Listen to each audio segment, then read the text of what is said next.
VTubers, the internet's weird little anime fever dream, allowing everyone to live out their fantasies of being a large-breasted anime mom or soft-spoken twink femboy. Easily one of the most creative and crazy communities ever, with the group sitting at the top of it all, Hololive. And of course, with a community filled with colorful characters and a place extremely welcoming to creative minds, it was only a matter of time before people took these idols and made their own creative fan works. From art, to stories, to music, to the topic of this video, fan games. The Hololive fandom has had a plethora of fan games, so much so that Hololive themselves actually wanted to help create the ability for game devs to make a living making these fan games with the creation of Holo Indie, which has led to the creation of some incredible games, which I wanted to show off and talk about. So, we're gonna go through some of the biggest and best fan games this community of Hololive fans has made.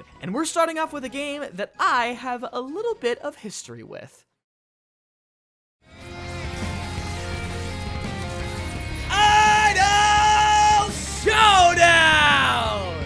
A game that I already talked about a year and a half ago. And while everything I said in that video I still 100% agree with, a lot has changed for Idol Showdown, including the major new update to the game, Idol Showdown Next Fest. So let's take a look at one of the weirdest crossovers in fighting games one more time, starting off with the new characters. Over the last year, 3 new characters have been added to the game. Plethora, a setup character with snowball offense, bomb setups, and the usual war crimes you'd expect. Ali, no longer stuck in the collections mode, now becoming the role of the glass cannon with insane pressure, crazy mobility, and high execution combos. And the final character, Ina, a mid-range zoner with spacing control, high damage, and one of the best looking supers in the game. All of these characters feel like a massive evolution to the previous idols. Each character has tons of sauce and requires you to have an insane understanding of the game to win. Plethora needs to utilize her bombs and mortars to set up pressure to get the snowball rolling. Ina completely changes how you have to play the game, as most other characters are just simple anime rushdown. And Ali can do some crazy stuff in the game, but her low health and low damage require her to win neutral and Oki a lot more to secure a victory. Meaning that all 3 characters require a long journey to get good with them. But if you can, you have yourselves some of the most fun, engaging, and charming characters I've ever seen in a fighting game. But that's not all there is to the new things in Idol Showdown. We gotta talk about the changes to Virtual Frontier. First off, you can now see the exact rewards you'll get with each fight, making planning way easier, turning the game from a luck-based roguelike to much more of a resource-managed focused game. A great change that makes the mode way more enjoyable. On top of that, we also got some new shops. Okay, is that who I think it is? Yeah, it is! From an enchanting shop where Shion provides buffs and mutations to your items, to a storage area to store items for subsequent runs, operated by Rio! Yeah! Rio! Let's go! Aww. Yeah! More Holostars reps! You'll love to see it. I love when the boys show up. They're the best, man. Yes, dude. But the biggest thing that I want to talk about is, of course, the new bosses. Before, there was only one boss, Error Sora, and you can still fight her in arcade mode. But in Virtual Frontier, there are now 3 new bosses. A 2v1 kaiju fight with Fubuzilla and Karakami, a battle with the Warden of Time herself, Crony, and a mech fight against a certain pilot. Alright. Please, let it be my boy. I want to see my boy. Let me see him. Let me see my boy. Please. Yes! Oh, please tell me that's my boy. Tell me it's my boy. Yes! Yes! If it isn't about time. Oh, hell yeah. It's so long for this. Dude, look at this boy. Now, I'm not going to say that I called it, even though I totally fucking did. But I am going to mention that with the new addition of the new extras shop run by Kiara. Ah, there she is! Oh my god, look at her! You can now pull a Marvel vs. Capcom and actually make the bosses completely fucking playable. Holy shit! Let's fucking go! Holy shit, dude! Fucking look at him! With all the new characters, changes to modes, and secret playable characters, it is clear that the quality and talent from the team over at Besto Games has somehow gotten even better, and that's saying a lot, as I already loved the vanilla game. Yo, fucking round of applause for Besto Games. They fucking killed it again. Dude, they added all of my Oshis in the game, now that I'm thinking about it. My 2 big Kami Oshis are in the game, like, officially in the game, with, like, voice acting and everything. My boy Flayon, and my girl Kiara. Hell yeah. Ah, it's the best. I've said it once, I'll say it again. You need to play Idol Showdown.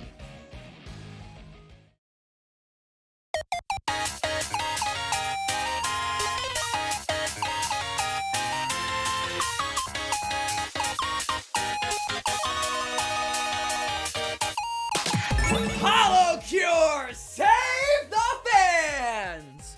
Easily one of the most popular Hololive fan games. A game so good, multiple members of Hololive have spent numerous streams playing it over and over and over again. Holocure is a fan game that combines Hololive talent with another extremely popular game, Vampire Survivors.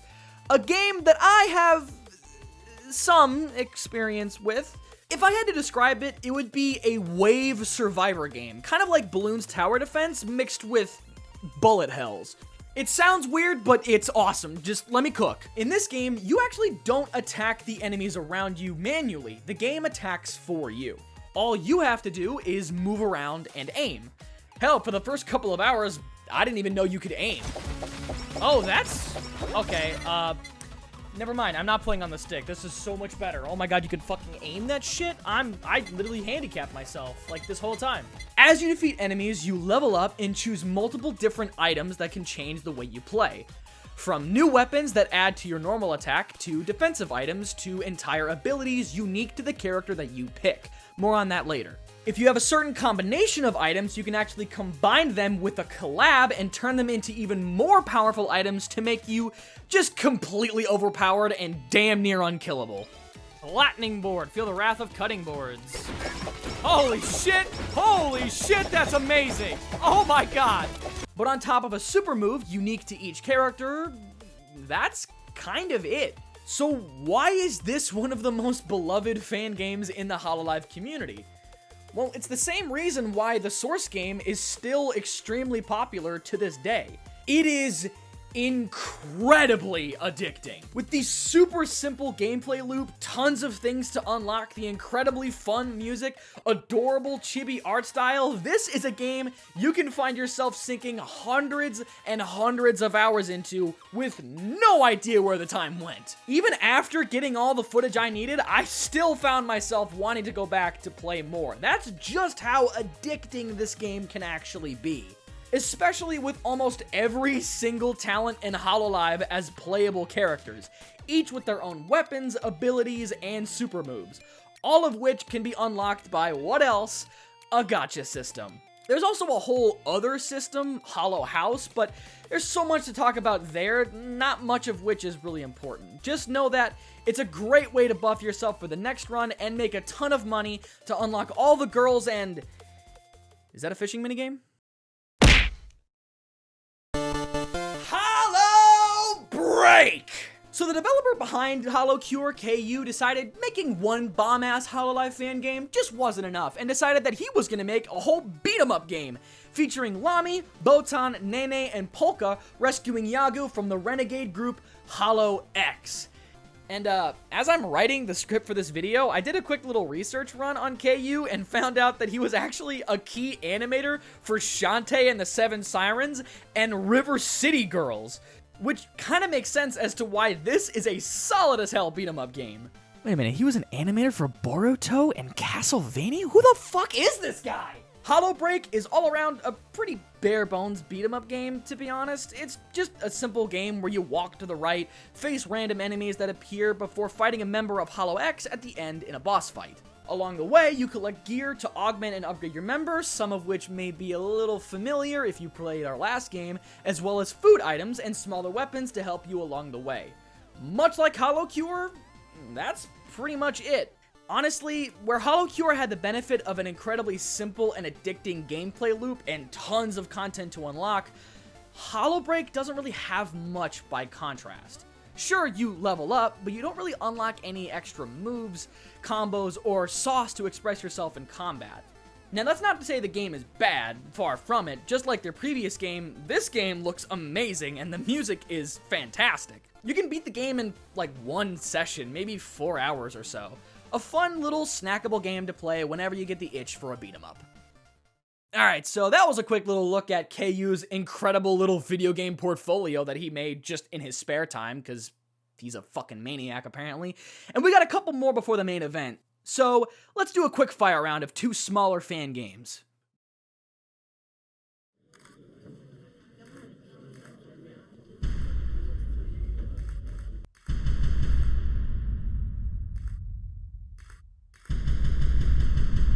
Gura and Mumei.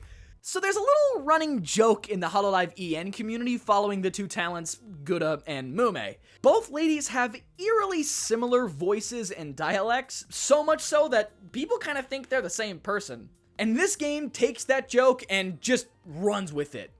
It's a simple little arcade game where you are provided an audio cue and a simple question. Yeah. Who said it, Gura or Mumei? You can play this game for like 30 minutes and be done with it. Full time, that's Gura.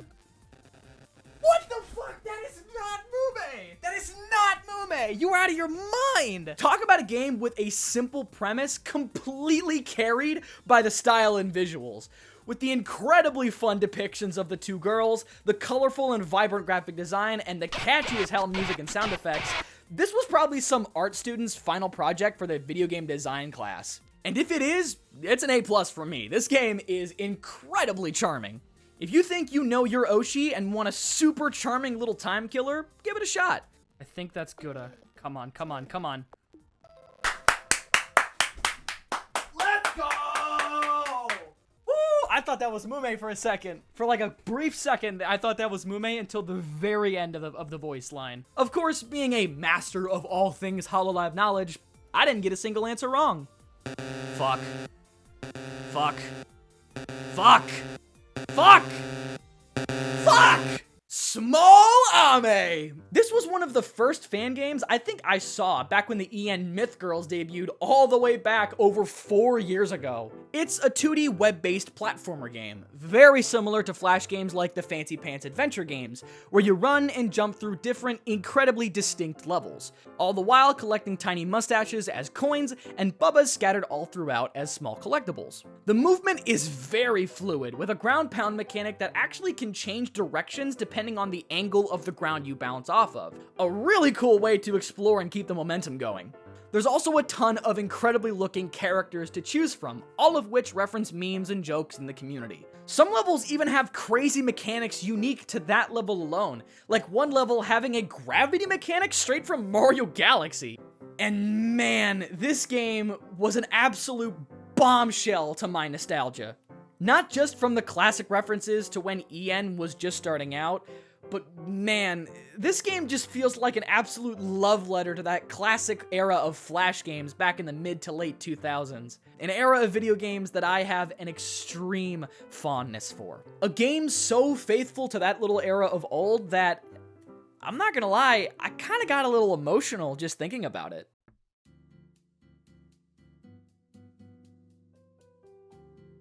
Holy shit. Why did I just suddenly get like super emotional after seeing a hand-drawn platform? Holy fuck, dude. This reminded me a ton of fucking like Picto Chat and oh, I'm gonna cry. My childhood, bro. Oh my god, my childhood. I thought I was gonna have a good time playing a little platformer. And you gotta hit me in the feels. You gotta hit me in the nostalgia. Fucked up. Wow, dude. Wow. Holy shit. If you love platform games or want to transport yourself to a simpler time of flash animations and Newgrounds games, I can't recommend this game enough. Alright, now that we've gotten the smaller games out of the way, it's time for the main event of the video. The CouncilRys RPG. Or is it the Promise RPG? Whatever. A fully fledged Hololive EN role-playing game. The story follows Holo Council and Iris figuring out why they are afflicted with something known as the EN curse. Alright, cute. Upon investigation, they soon discover 6 mirrors that, upon looking into them, unleash dark and twisted versions of the girls, which then encase our heroines in stone and take their place, taking control of their world. Now the girls need to team up, face the darker versions of themselves, and cure themselves of the curse once and for all. If you've ever played RPGs like Earthbound, Undertale, or the countless RPG Maker games out there, this game feels right at home to you.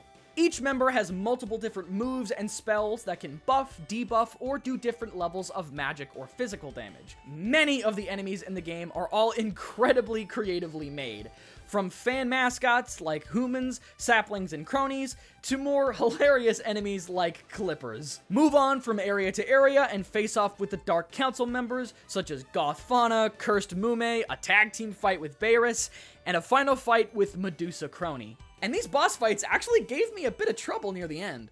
But much like all of the previous fan games, the charm and love for Hololive jokes and culture are put on full display. The character and dialogue from all of the main ladies are expertly written, like it's what the actual talents would say if they were in this situation. So many small NPCs around the city reference memorable moments and jokes with each community, so much so that there were some jokes that not even I knew about. All culminating in a finale with a surprise appearance that I reacted totally normally to. It's not a long game, much like all the other games in this video, about 4 hours to beat, but it's an incredibly fun time nonetheless. So, those were some games from the Hololive community that I've been wanting to play for a very, very long time, all of which are linked in the description below for you to download and play yourself, all of which are completely free to download right now.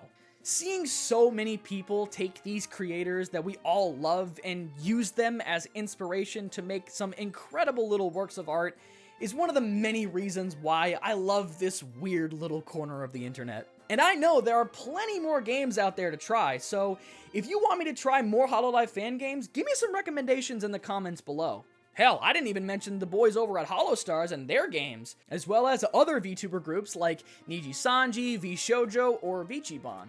There's plenty of other fantastic fan games out there that is just waiting to be played right now. And until next time, fuck, hold on, just one more game.